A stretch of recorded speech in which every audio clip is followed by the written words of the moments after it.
We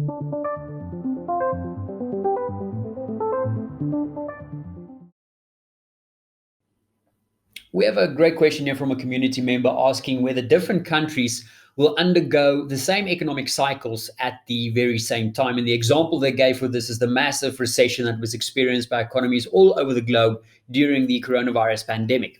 Now, this is a fantastic question, and there's actually so much that we can say and share about this topic. But for the sake of this video, I'll try to be as broad as I can. Now, as you know, the traditional business cycle can be mapped out either by looking at a economic tracker like this, or by thinking of this in terms of a traditional sine curve. So let's go to a random chart here, and let's draw on this chart. Let me just show you what I'm talking about. So the traditional business cycle can be thought of as a sine curve, which has a peak, of course, a peak of the economic cycle, which then turns into a contractionary period where you see your growth contracting, which might or might not lead to a full-blown recession, which then goes through a trough period. And after the trough period, traditionally, you go through an early stage recovery. After that early stage recovery, you're going into an expansionary phase. And then after the expansionary phase, you go back into the peak cycle, back into contraction, might or might not move back into recession, etc. So that's the traditional way of thinking about that business cycle.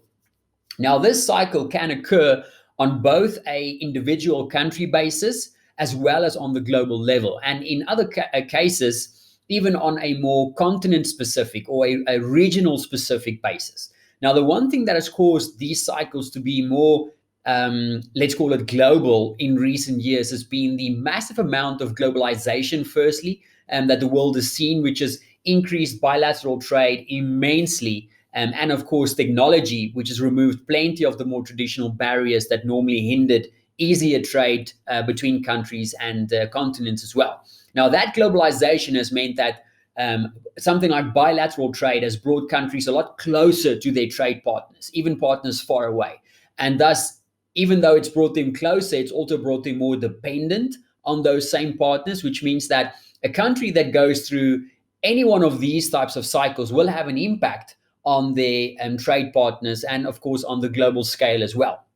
Now, there are also other things that have caused more globally based cycles in recent decades. Some of them has been the massive financial shocks like the global financial crisis back in 2007 to 2009. And of course, right now in 2020 with the coronavirus pandemic. Now, the massive fallout from these types of financial shocks have caused economies around the globe to, at the same time, undergo, these simultaneous shocks to the economies and have, to some extent, seen more synchronicity in these types of cycles as well. Because if everybody is facing this same crisis and everybody's economies is tanking and going to recession at the same time, you can expect, obviously at a differing pace, but you can expect if all of them was peaking and going into contractionary period like we saw for most of the major economies from 2017. Obviously, the US was a little bit later in that cycle, but like all of the economies track this overall cycle, when you have these types of shocks, they put everybody back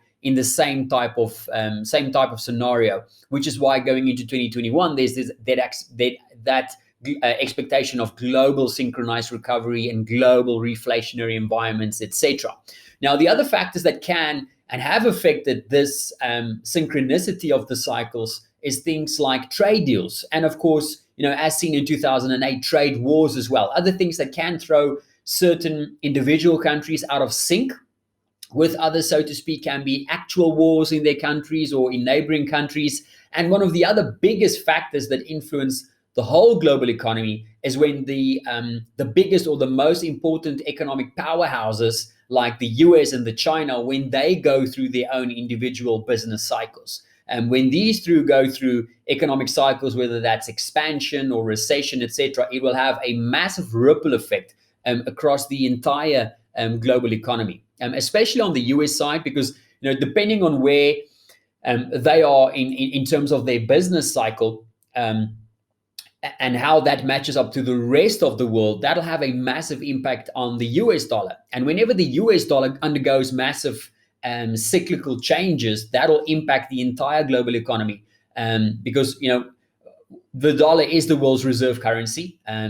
Think of all the dollar-denominated debt that is running around in the world. Think of all the dollars that's available outside the US, the whole euro-dollar system.